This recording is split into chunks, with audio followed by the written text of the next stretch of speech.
Personal finance opinions YouTube channel में एक और वीडियो में आपको खुशामदीद। आज की वीडियो रफ़ान मेज़ प्रोडक्ट्स कंपनी लिमिटेड आरएमपीएल के हवाले से है। इस कंपनी ने आज अपने सालाना नताइज का ऐलान किया है for the financial year ending 31 दिसंबर 2022। इस नतीजे के साथ इसने अपने फाइनल कैश डिविडेंड का भी ऐलान किया है जो कि 75 रुपीज़ है और मजमूई तौर पर साल 2022 का जो इसने डिविडेंड दिया है वो 275 रुपये है। इस वीडियो में इस कंपनी के रिजल्ट्स का पिछले साल के रिजल्ट्स के साथ कंपैरिजन करके हम एनालिसिस करेंगे और देखेंगे कि जो इसने डिविडेंड अनाउंस किया है ये क्या जस्टिफाइड डिविडेंड है, कम है या ज़्यादा है। इसके साथ साथ हम कंपनी की ओवरऑल परफॉर्मेंस को भी देखेंगे और साथ साथ हम देखेंगे कि माजी में कंपनी की जो डिविडेंड हिस्ट्री है वो कैसी रही है। डिविडेंड यील्ड भी कंपनी की हम देखेंगे और ये सारी चीज़ें देख के हमें बेहतर तौर पे आइडिया होगा कि इस वक्त जो कंपनी का रिजल्ट है वो कैसा रहा और उसकी बेसिस पे इस पे इन्वेस्टमेंट करना बनता है नहीं बनता। ये सारी चीज़ें आप उन नंबर्स की बेसिस पे खुद ही फिर डिसाइड करने की पोजीशन में होंगे। सबसे पहले अगर हम सेल्स को देखें तो कंपनी की सेल्स में 20% से ज़्यादा का इजाफा हुआ है जो कि एक अच्छा नंबर है। 49.6 बिलियन से बढ़ के 59.7 बिलियन पे नेट सेल्स कंपनी की गई हैं। लेकिन दूसरी तरफ अगर हम ग्रॉस प्रॉफिट देखें तो उसमें जो इंक्रीज़ है वो सिर्फ 14.6% का है, यानी जितनी सेल्स में इंक्रीज़ हुई है उतनी ग्रॉस प्रॉफिट में इंक्रीज़ नहीं हो सकी। 10.3 से बढ़ के 11.8 बिलियन पे गया इनका ग्रॉस प्रॉफिट। और अगर हम इसमें देखें तो ग्रॉस प्रॉफिट मार्जिन इस साल कंपनी का पिछले साल के मुकाबले में कम रहा है। बहुत बड़ा फ़र्क खैर नहीं है, 20.8% इसका ग्रॉस प्रॉफिट मार्जिन था और इस साल ये 19.8 पे आ गया है। और अगर हम इसमें फ़र्क देखें तो वो सिर्फ तकरीबन 1% का फ़र्क बनता है। और इम्पॉर्टेंट चीज़ ये है कि जो कंपनी की सेल्स बढ़ी हैं उसकी वजह से जो नॉर्मली ऐसे ही होता है कि जब ज़्यादा सेल्स होंगी तो उसमें अमूमन जो रॉ मटेरियल और उसके अलावा जो कॉस्ट ऑफ गुड्स सोल्ड होती है उसके नंबर में भी इजाफा होता ही है। तो इस लिहाज से हम इसको एक मार्जिनल ही फ़र्क कहेंगे। ग्रॉस प्रॉफिट मार्जिन में अगर कमी आई भी है तो दिस इज़ फाइन। लेकिन आगे चल के अगर हम ऑपरेटिंग प्रॉफिट देखें तो यहाँ पर हमें 12.69% का ही इजाफा नज़र आ रहा है। पिछले साल 8.9 बिलियन था जो इस साल बढ़ के 10.1 बिलियन हुआ। लेकिन इंपॉर्टेंट चीज़ ये है कि अभी तक हमने जो इसका नेट सेल्स देखी, ग्रॉस प्रॉफिट देखा, ऑपरेटिंग प्रॉफिट, वो सब चीज़ें बढ़ी हैं, कम नहीं हुई हैं। तो ये भी एक खुशाइन बात है इस कंपनी के हवाले से। लेकिन प्रॉफिट बिफोर टैक्स देखें तो आपको यहाँ पे नज़र आएगा कि जो इजाफा है वो 10.97% है और 8.9 से बढ़ के इनकी 9.9 बिलियन पे प्रॉफिट बिफोर टैक्स है। इस इट मीन्स के फाइनेंस कॉस्ट भी इस दफ़ा इसको ज़्यादा पड़ी है।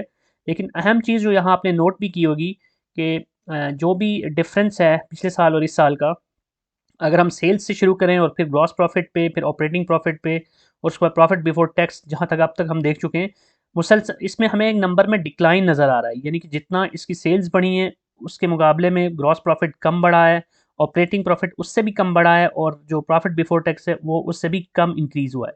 इट मीन्स के बीच में जितने भी ये डिफरेंट नंबर्स हैं इसके साथ जो एसोसिएटेड एक्सपेंसेस होते हैं वो कंपनी को ज़्यादा बियर करना पड़े हैं। अदर इनकम या उस तरह की जो चीज़ें हैं वो उसके मुकाबले में कम हैं, फाइनेंस कॉस्ट भी ज़्यादा बियर करना पड़ी। लेकिन सबसे ज़्यादा यहाँ पर जो परेशान कुन नंबर है वो नेट प्रॉफिट का है।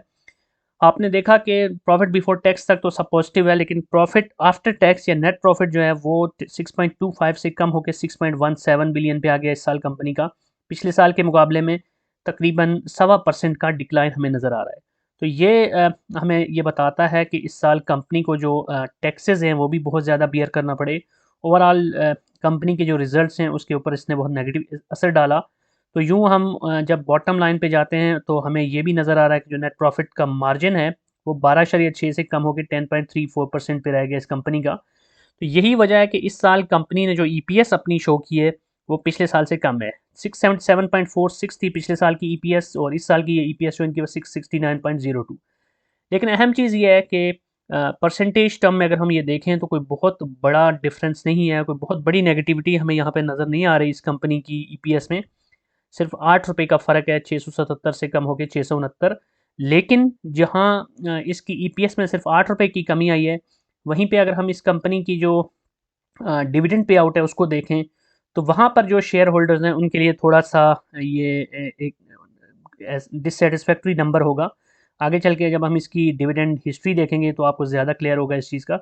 अभी बज़ाहिर तो हमें बड़े बड़े नंबर नज़र आ रहे हैं, 750% यानी ₹75 का फाइनल डिविडेंड।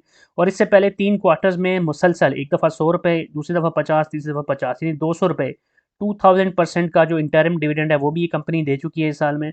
तो कुल मिला के इस कंपनी ने 2750% यानी ₹275 का डिविडेंड इस साल 2022 में अपने शेयर होल्डर्स के लिए अनाउंस किया है। इसमें से जो ₹200 है वो ऑलरेडी दिया जा चुका है, और अभी जो फाइनल डिविडेंड है ये ₹75 है। इस डिविडेंड के हवाले से जो इंपॉर्टेंट डेट्स हैं उसमें बुक क्लोजर डेट इसकी 25 अप्रैल है, और जो एक्स डेट है वो 21 अप्रैल बनती है, क्योंकि बीच में वीकेंड भी आता है। और जो स्पॉट डेट है वो 20 अप्रैल है। तो 20 अप्रैल या उससे पहले अगर आप इस कंपनी के शेयर्स को लेते हैं और एक्स डेट तक यानी 21 अप्रैल तक उनको होल्ड रखते हैं, तो आप इस डिविडेंड के लिए यानी ₹75 के डिविडेंड के लिए एलिजिबल होंगे। लेकिन अहम चीज़ ये है कि इस कंपनी की जो करंट प्राइस है शेयर की वो है ₹8,700। तो इतनी बड़ी प्राइस के साथ जो डिविडेंड इसने दिया है वो क्या जस्टिफाइबल है? इन माय पर्सनल ओपिनियन ये बहुत कम है और आटे में नमक के बराबर है। आटे में तो खैर नमक का काफ़ी जायका होता है, ये तो उससे भी कम कोई और चीज़ हमें काउंट करनी पड़ेगी। और ₹1,00,000 के अगर आप शेयर्स लेते हैं इस कंपनी के आज की डेट में ₹8,700 की प्राइस के ऊपर, तो जो आपको डिविडेंड मिल रहा है वो सिर्फ ₹862 बन रहा है। अब जिस बंदे ने इस कंपनी का शेयर साल के शुरू में लिया या पहले से होल्डिंग की हुई है, उसके लिए तो फिर भी कुछ ना कुछ होगा ₹275। लेकिन अभी सिर्फ जो बंदा सिर्फ अभी शेयर लेगा सिर्फ ₹75 के लिए, तो नंबर आपके सामने है कि कितना डिविडेंड बन रहा है। और सबसे अहम जो चीज़ होती है डिविडेंड यील्ड होती है। ट्रेलिंग 12 मंथ की जो इसकी डिविडेंड यील्ड बनती है वो सिर्फ 3.16% बनती है। तो पाकिस्तान के अंदर जो इन्फ्लेशन का रेट है और स्टॉक मार्केट में इन जनरल जो डिविडेंड यील्ड होती है, उसके लिहाज से इस कंपनी का जो इस साल का डिविडेंड है मेरी नज़र में वो जस्टिफाइबल नहीं है, कम है। क्योंकि कंपनी की जो प्रॉफिटेबिलिटी है पिछले साल के मुकाबले में, वो सिर्फ ₹8 इसका प्रॉफिट कम हुआ है अर्निंग पर शेयर। लेकिन इसने जो डिविडेंड के अंदर इतनी बड़ी कमी की है, ये किसी लिहाज से भी मेरी ज़ाती ओपिनियन के मुताबिक जस्टिफाइबल नहीं है। अब इसके बारे में हम मज़ीद जब हिस्ट्री देखते हैं तो वहाँ से और आपको ये पॉइंट क्लियर लगता है कि इस कंपनी की जो डिविडेंड हिस्ट्री है, अगर आप 2018 से लेके अब तक देखें, तो 2018 से लेके 2021 तक मुसलसल इसकी जो ईपीएस है वो इसकी जो डिविडेंड है वो बढ़ता रहा है। ₹425, उसके बाद 500, 2020 में 550 और 2021 में ₹600। तो अब 2021 में ₹670 की इसकी टोटल बनी थी ईपीएस, और उसने ₹600 दे दिया था। 2022 में ₹669, यानी सिर्फ ₹8 का फ़र्क था ईपीएस में। लेकिन डिविडेंड में इतना बड़ा फ़र्क है, सिर्फ ₹275 का इसने डिविडेंड दिया है 2022 में। तो ये नंबर्स हमें बताते हैं कि इस साल कंपनी डिविडेंड के मामले में थोड़ा कंजूसी, थोड़ा नहीं बल्कि काफ़ी ज़्यादा कंजूसी दिखा गई है, डंडी मार गई है। बहरहाल इस कंपनी में इन्वेस्टमेंट करना है या नहीं करना, इस हवाले से जो नंबर्स मैंने आपके सामने रखे हैं उनको देख के और कंपनी की दीगर जो फाइनेंशियल्स हैं उनको देख के आप बेहतर तौर पर डिसीजन ले सकते हैं। और आपकी अपनी जो इन्वेस्टमेंट स्ट्रेटजी है उसके मुताबिक आप डिसाइड कर सकते हैं कि 3.16% ओनली जो इसकी डिविडेंड यील्ड है इस वक्त ट्रेलिंग 12 मंथ की, उसके साथ आपको इसमें इन्वेस्ट करना चाहिए या नहीं करना चाहिए।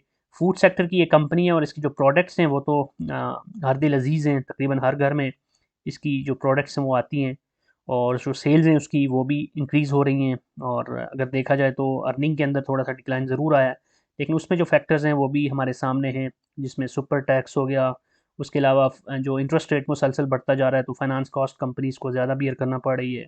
तो इस तरह के जो फैक्टर्स हैं उसकी वजह से थोड़ा सा प्रॉफिटेबिलिटी में ज़रूर फ़र्क पड़ा है। लेकिन इन जनरल देखा जाए तो कंपनी मज़े कर रही है अभी, सिर्फ ₹8 उसकी ईपीएस के अंदर कमी आई है, जो कि बहुत बड़ा हमें सेटबैक नहीं लगता।